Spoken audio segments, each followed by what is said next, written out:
कैसे आप सब? आई होप कि आप सब बहुत अच्छे होंगे, मस्त होंगे, स्वस्थ होंगे। स्वागत है आप सबका मेरे YouTube channel beauty with Krishna में। गाइस, जैसे कि आज आप मेरा थंबनेल देखकर समझ गए होंगे कि मैं आप लोगों से आज शेयर करने वाली हूँ ऐसे 3 मैजिकल विटामिन्स जिनको एक उम्र के बाद लेना आपके लिए बेहद ही ज़्यादा महत्वपूर्ण हो जाता है, बहुत ज़्यादा ज़रूरी हो जाता है। ऐसा क्यों? क्योंकि कभी आपने देखा होगा कि जैसे जैसे हमारी उम्र बढ़ती है ना, हमारी बॉडी की जो रिक्वायरमेंट है वो भी बदलती रहती है। ऐसा नहीं है जैसे हम आज हैं वैसे ही हम आगे तक ऐसे ही रहेंगे, ऐसा किसी के साथ भी नहीं है। और ऐसी कोई चीज़ भी नहीं बनी है कि जिसको लेने से या जिसको खाने से हम आज जैसे हैं वैसे की वैसे ही रहें। ठीक है, ये एक नेचुरल प्रोसेस है, जो आज जैसा है वो वैसा कुछ टाइम बाद वैसा नहीं रहेगा। तो जैसे जैसे हमारी उम्र बढ़ती है ना, वैसे वैसे ही हमारी बॉडी की रिक्वायरमेंट भी बदलती जाती है। अब होता क्या है कि एक टाइम के बाद हमारी बॉडी में बीपी की दिक्कत हो जाती है, थायराइड की दिक्कत हो जाती है, ऐसी बहुत सारी जो दिक्कतें हमें एक उम्र के बाद देखने को मिलती है। ठीक है, ऐसा क्यों होता है? क्योंकि हमारी बॉडी में होती है विटामिन की कमी। आज मैं आप लोगों के संग ऐसे ही 3 विटामिन शेयर करूंगी कि जिनको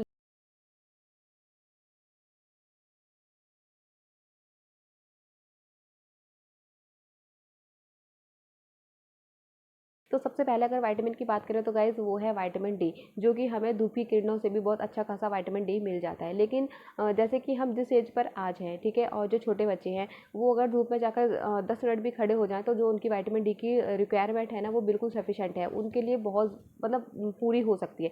लेकिन एक उम्र के बाद जो हमारी बॉडी है, जो हमारी स्किन है ना, वो जो विटामिन डी है ना, जो सनलाइट से हमें विटामिन डी मिलता है, उसका अब्जॉर्प्शन बहुत ज़्यादा कम हो जाता है, वो उतना ज़्यादा अच्छे से अब्जॉर्ब नहीं कर पाता हमारी बॉडी के लिए। ठीक है, तो हमें क्या करना पड़ता है, ऐसे में हमें जो सप्लीमेंट है उन पर ही डिपेंड होना पड़ता है। क्योंकि जब हमारी बॉडी ही उसे अच्छे से अब्जॉर्ब नहीं कर रही है उस विटामिन डी को, तो हम चाहे घंटों भर धूप में खड़े हो लें, उसका कोई मतलब बनता ही नहीं है। ठीक है जी। उसके बाद क्या होता है, अगर आपकी बॉडी में विटामिन डी की कमी है तो जो आपकी बॉडी में कैल्शियम है ना, जो आपकी हड्डियों को, जो आपकी बोन्स को मजबूत बना के रखने का काम करता है, वो भी कहीं ना कहीं वीक होने लग जाता है। विटामिन डी है ना, वो आपकी इम्यूनिटी को स्ट्रॉन्ग करता है। अगर आपका इम्यून सिस्टम स्ट्रॉन्ग है तो आप बहुत सारी बीमारियों से खुद वैसे भी बच सकते हैं। ठीक है, जो विटामिन डी है वो आपकी मसल्स को भी स्ट्रॉन्ग रखने का काम करता है। तो मैं एक अगर ओवरऑल देखा जाए तो अपनी मसल्स को, अपनी मतलब बोन्स को स्ट्रॉन्ग करने के लिए, ठीक है, अपनी ओवरऑल हेल्थ को अच्छा बनाए रखने के लिए आपको विटामिन डी को ज़रूर से ज़रूर अपने दैनिक जीवन में ऐड ज़रूर करना चाहिए। ठीक है, आपको डेली लाइफ में जो विटामिन डी है उसे ज़रूर ऐड करना चाहिए, जिसके लिए आप अपने सप्लीमेंट्स की तरफ भी जा सकते हैं। ऐसे बहुत सारे अच्छे अच्छे सप्लीमेंट्स हैं, आप उन्हें भी ले सकते हैं। ठीक है, जो सेकंड विटामिन है वो है जी विटामिन बी 12। विटामिन बी 12 आपके ब्रेन को शार्प बनाने का काम करता है। ठीक है, ये आपको एक्टिव रखने का काम करता है। जो आपकी एनर्जी लेवल है ना, इसे बहुत ज़्यादा बूस्टअप करता है। अगर आपको बहुत ज़्यादा लो एनर्जिक फील होता है, आपको मतलब बॉडी में उतनी एनर्जी नहीं है, आपको हमेशा थकान सी फील होती है, तो आपको विटामिन बी 12 की डेफिशिएंसीज हो सकती है। ठीक है, अगर आपको इस डेफिशिएंसी को दूर करना है तो आपको विटामिन बी 12 लेना ही चाहिए। आप विटामिन बी 12 को जो हमारे नेचुरल सोर्सेज होते हैं ना, जैसे मीट हो गया, मछली हो गया, डेयरी प्रोडक्ट हो गए, आप उनसे भी ले सकते हैं। जब विटामिन बी 12 की डेफिशिएंसी होती है ना, तो आप देखोगे कि एक उम्र के बाद है ना, मतलब मेमोरी लॉस जैसी दिक्कतें होने लग जाती हैं। ठीक है, अगर हमने कोई सामान एक जगह पर रखा है, अगर हमसे कुछ घंटे बाद वो आगे पूछा जाए ना कि आपने वो चीज़ कहाँ रखी है, तो हम एकदम से एक्टिव तरह से नहीं समझ पाते या हमें याद नहीं आ पाता कि हाँ भाई वो सामान हमने उस जगह पे रखा है। तो ये होता है विटामिन बी 12 की डेफिशिएंसी, जिसे आप अपने फ़िश हो गए, मीट हो गए, डेयरी प्रोडक्ट हो गए, इनसे फुलफ़िल कर सकते हैं। लेकिन अगर आप बिल्कुल प्योर वेजिटेरियन हैं और आप ये सब नहीं खा सकते, उस केस में आपको विटामिन बी 12 के सप्लीमेंट्स की तरफ जाना पड़ेगा। ठीक है, और आपको ये सप्लीमेंट्स अपने डेली रूटीन में ऐड करने पड़ेंगे। ये वाटर सॉल्युबल होता है, जो विटामिन बी 12 होता है ना, ये वाटर सॉल्युबल होता है। इसको लॉन्ग टर्म तक यूज़ करने पर भी कोई साइड इफ़ेक्ट नहीं है। तो बेहद ज़रूरी है कि आप अपनी डाइट में जो है विटामिन बी 12 अपनी डेली लाइफ में ज़रूर ऐड करें। तीसरा और लास्ट मोस्ट इम्पॉर्टेंट विटामिन है वो है विटामिन सी। विटामिन सी आपकी बॉडी से साइंस ऑफ एजिंग को दूर करता है, आपके इम्यून सिस्टम को स्ट्रॉन्ग करता है, आपकी बॉडी में जो फ्री रेडिकल्स होते हैं ना उनको बिल्कुल बाहर निकालता है।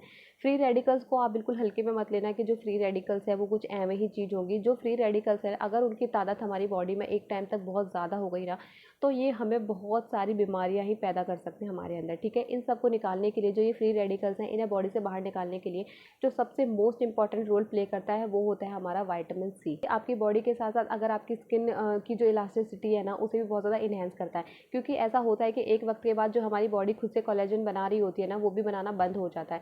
तो जो विटामिन सी है ना वो आपके कोलेजन लेवल को बहुत ज़्यादा बूस्टअप करता है, आपके जॉइंट्स को स्ट्रॉन्ग करने में का काम करता है। ठीक है, तो जो विटामिन सी है वो अपना ही एक अलग रोल प्ले करता है।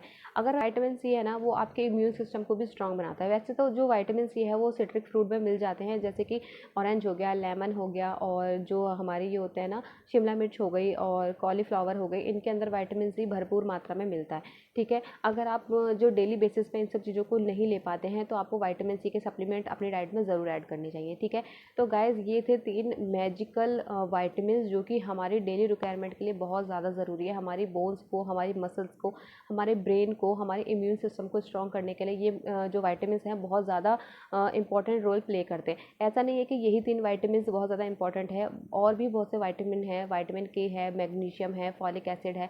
ये बहुत सारी चीज़ें ऐसी हैं जो कि हमारी बॉडी के लिए, हमारे इम्यून सिस्टम के लिए बेहद ज़्यादा ज़रूरी हैं। लेकिन जो बेसिक जो विटामिन्स हैं ना वो ये 3 विटामिन्स हैं। सबसे पहले आप अपना बेस स्ट्रॉन्ग करो, उसके बाद आगे धीरे-धीरे आप आगे चीज़ों की तरफ बढ़ो। ठीक है, क्योंकि जब हमारा बेस स्ट्रॉन्ग होता है ना तब आगे की चीज़ें हम अपने आप ही बहुत नेचुरल सोर्सों के थ्रू भी फुलफ़िल कर लेते हैं। ठीक है, तो गाइज़ ये था मेरा ओवरऑल आज का वीडियो। आई होप कि आपको अच्छा लगा हो, हेल्पफुल लगा हो। अगर प्लीज़ अच्छा लगा है तो मेरे चैनल को सब्सक्राइब कर दें, वीडियो को लाइक कर दीजिए। इसी तरह से मैं आप लोगों के लिए अच्छी-अच्छी हेल्पफुल वीडियो लेकर आती रहूँगी। आज के लिए सिर्फ इतना ही, मिलते हैं अपनी नेक्स्ट वीडियो में, तब तक के लिए बाय बाय।